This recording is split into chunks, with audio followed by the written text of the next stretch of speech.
poco más de un mes de su lanzamiento, la novela inédita de Gabriel García Márquez, En agosto nos vemos, alcanzó en México el primer lugar de ventas de libros de ficción, con 35,000 ejemplares vendidos de los 50,000 puestos en el mercado, de acuerdo con la editorial Planeta. En agosto nos vemos es la última y definitiva obra del Premio Nobel. Fue encontrada en el archivo personal del escritor, que actualmente pertenece a la Universidad de Texas. Antes de su muerte, García Márquez dijo que el libro no servía para nada y que debía ser destruido, pero sus hijos y agentes revisaron los distintos manuscritos y consideraron que tenían un valor literario que quizás el autor no percibió en los últimos años de su vida, marcados por la pérdida de la memoria. Gabo trabajó en este libro muchos años, yo creo que más de 10 años, que es excepcional porque el libro era corto. Y realmente él nunca se tardaba tanto en escribir un libro una vez que ya estaba encaminado.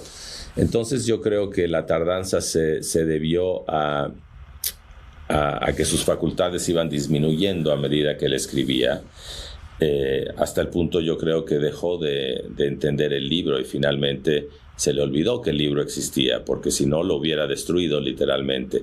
Aunque decía el libro no funciona, yo creo que llegó el punto en que él no lo entendía.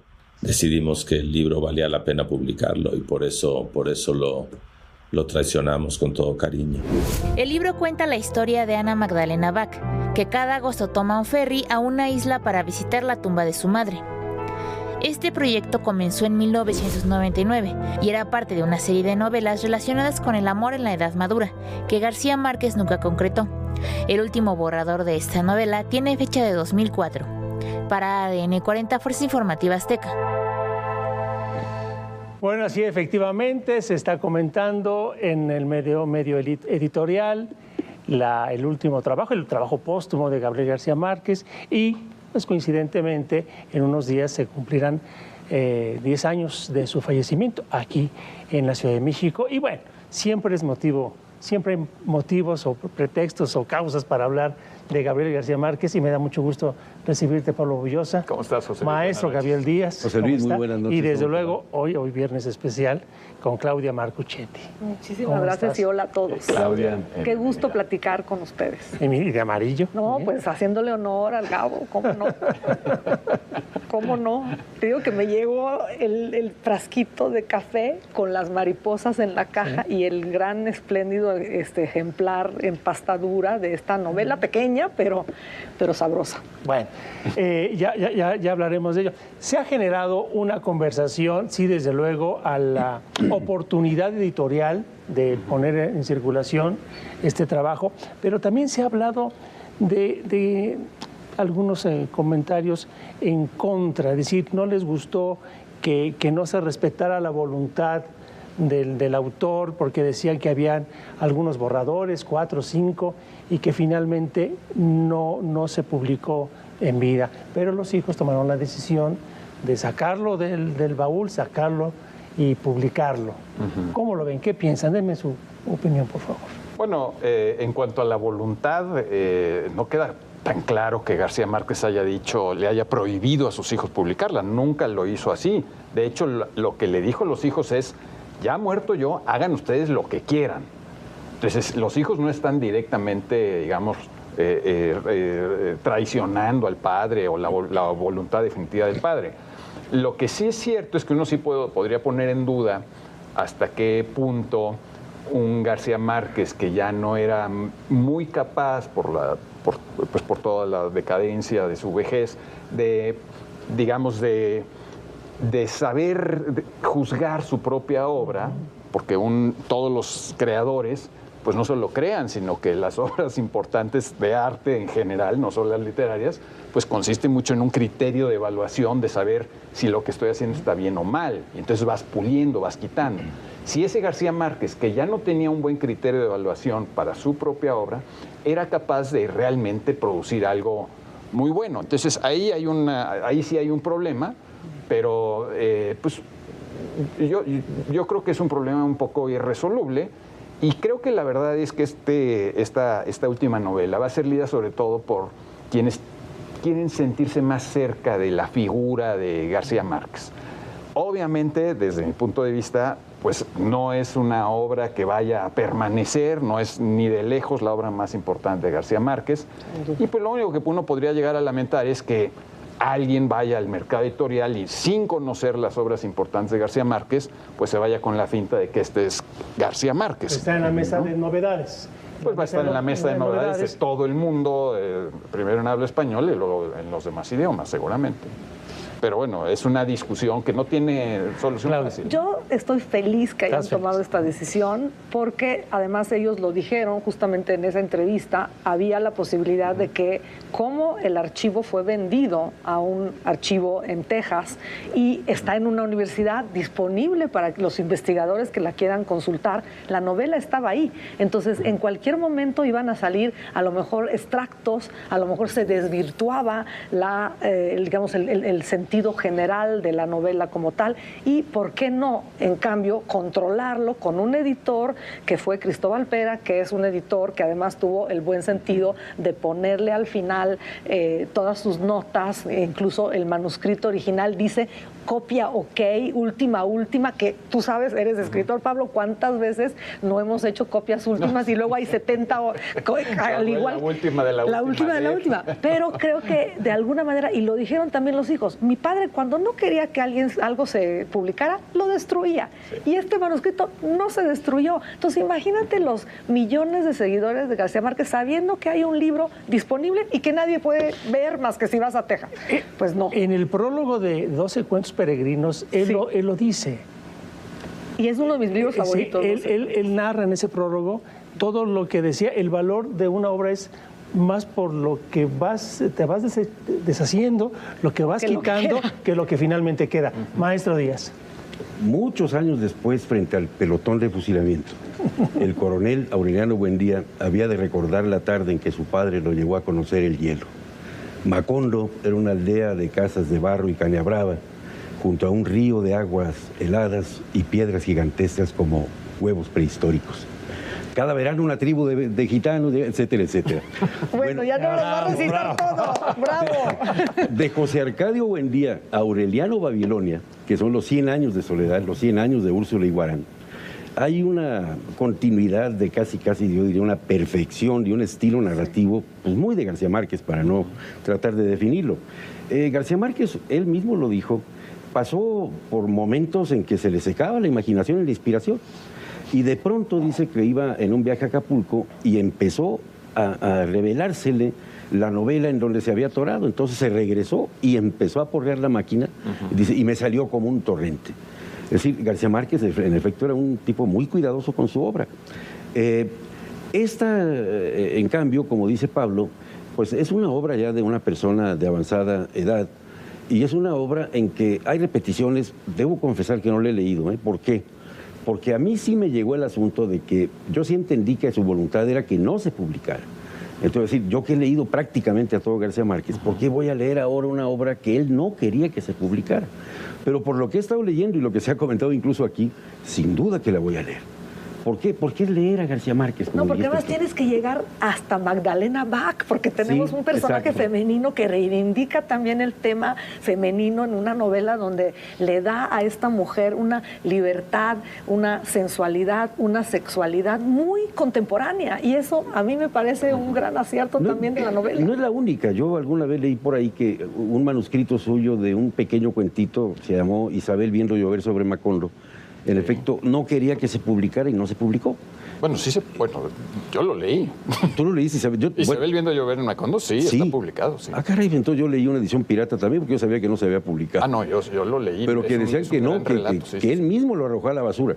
Y bueno, quizá después lo quién sabe qué versión se llegó a publicar, pero yo lo leí. Yo recuerdo el libro, incluso recuerdo la portada. Sí. Claro, entonces un autor tan prolífico como él, y los temas que toca, como dice Claudia, es una cuestión importantísima. Su tema, el amor en los tiempos del cólera, me parece una obra maestra. Sí, es una cosa sensacional.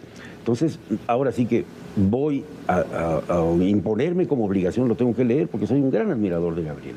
y lo tienes que leer porque además es una oportunidad, ¿no? De saber cómo estaba pensando en los últimos años de su vida. Y yo creo que todos los que somos lectores de García Márquez, pues nos los debemos, ¿no? Y además, la verdad, no es su mejor obra, estoy completamente de acuerdo. Por supuesto que se ve un declive en muchas capacidades, sí, pero es una obra que no es mala tampoco. O sea, es una obra muy respetable y creo que con este tema del amor recurrente en su obra, el tema de la muerte, que yo creo que le daba pánico la muerte, este descenso, siempre hay... Bueno, ¿a quién no, no? ¿A quién no? Pero parece que hay también en la edad de esta protagonista, hay divergencias en las diferentes versiones que hubo, y eso me parece también interesante porque yo digo, bueno, 46 años es muy joven para estar de bajada ya esta mujer, a lo mejor en otras versiones lo puso como que tenía más edad, ¿no? Entonces toda esta, digamos, percepción de García Márquez de la vejez, de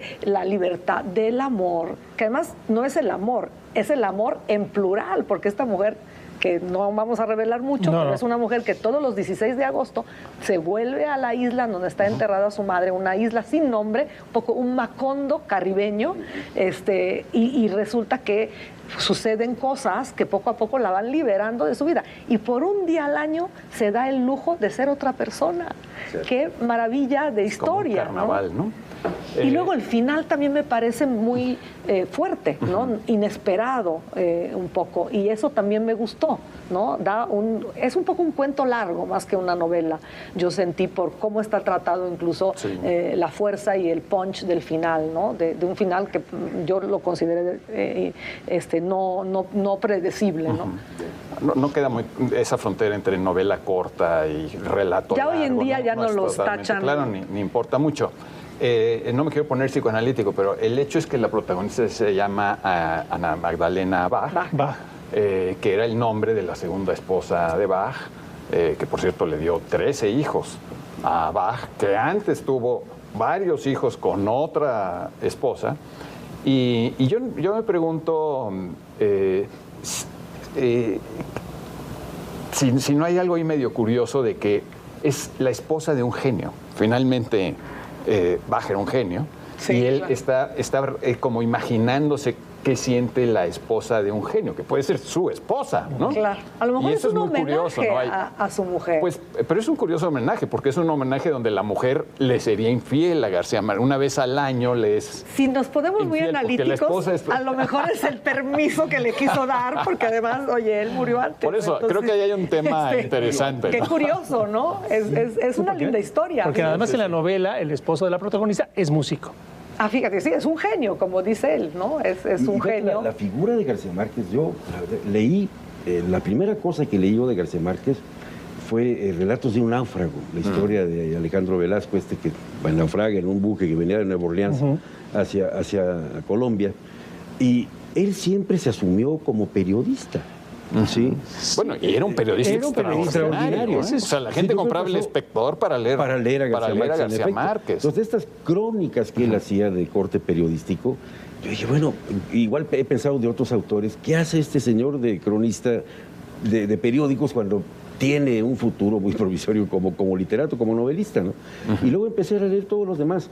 Y la verdad que no dejaba de sorprenderme uno detrás del otro. Hay una secuela de libros que van anunciando la aparición de 100 años de soledad, ¿no? Desde La última hora, Los funerales de la mamá grande, La mala hora, La mala hora, etcétera. La hojarasca. La hojarasca. Canta la hojarasca. Entonces, él siempre se fue inclinando como que 100 años de soledad fue su punto, digamos, nodal en su obra, ¿no? Pero ahí tiene otras cuestiones, los cuentos cortos de Ojos de Perro Azul y otras cuestiones impresionantes de García Márquez que, ¿cómo catalogarlo? ¿No? Es parte es el boom latinoamericano junto con otros. Ahora, y de esta forma fue estudiado.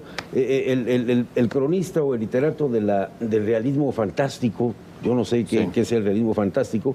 El caso es que una vez le preguntaron que de dónde había sacado esa prosa tan tersa, tan imaginativa, y dijo, de mi abuela.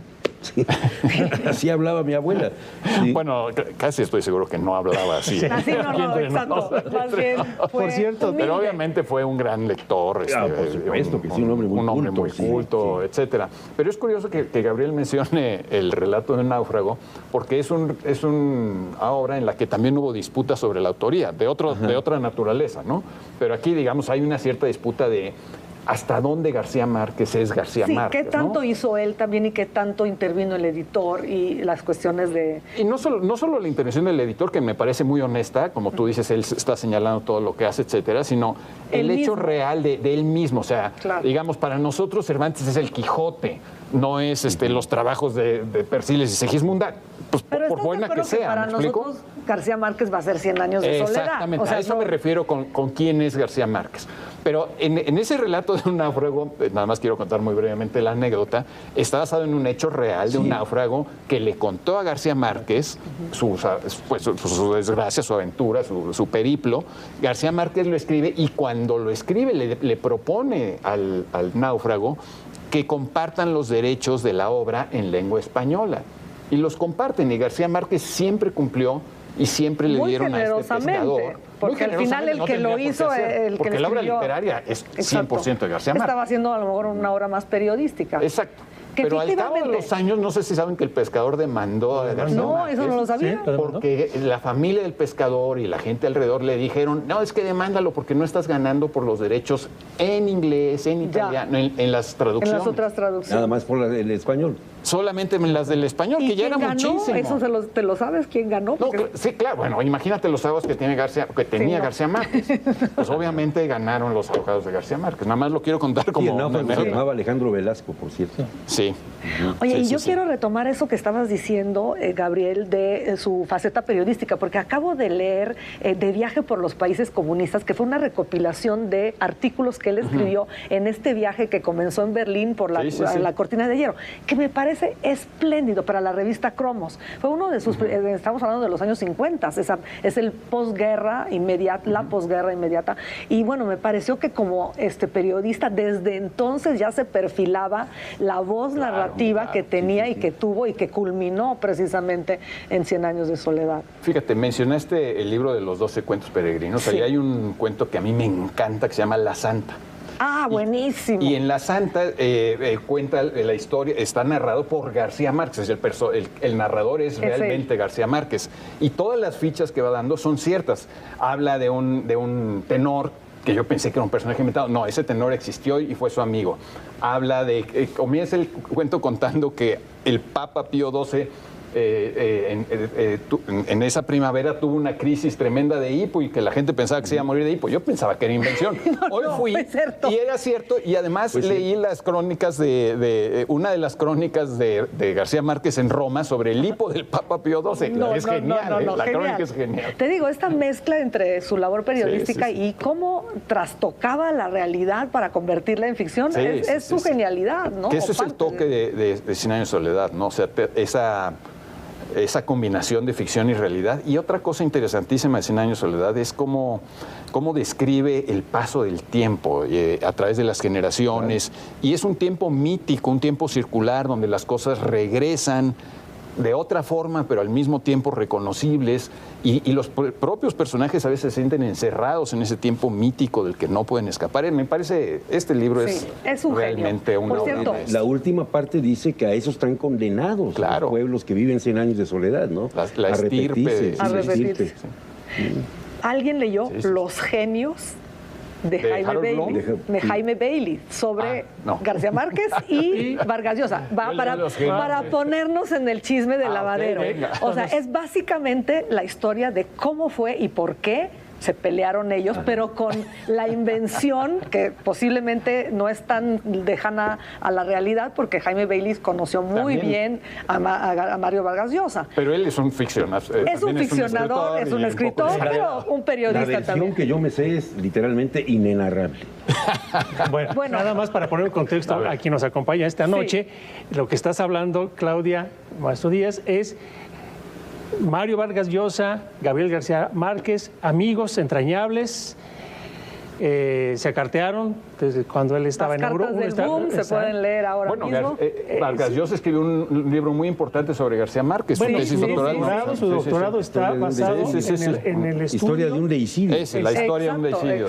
Pero algo ocurre hay un puñetazo. Bueno, primero ocurren muchas cosas políticamente, ¿no? Desde el tema de Padilla, que ya desde ahí empieza un poco ahora sí que la lejanía entre ellos, pero después ocurre el puñetazo aquí en México y Bailey pues describe en su teoría cuáles fueron los motivos. ¿Y qué creen? Hay una mujer de por medio. Es lo que digo que es inenarrable. Sí, exacto. Ahí lo vamos a dejar, se nos agotó el tiempo, pero...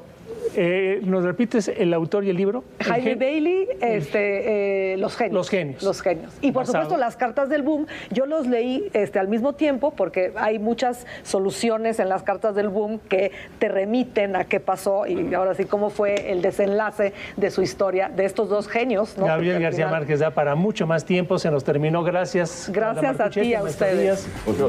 Claudia, Gabriel. Gracias. Gabriel. Buenas noches. Gracias.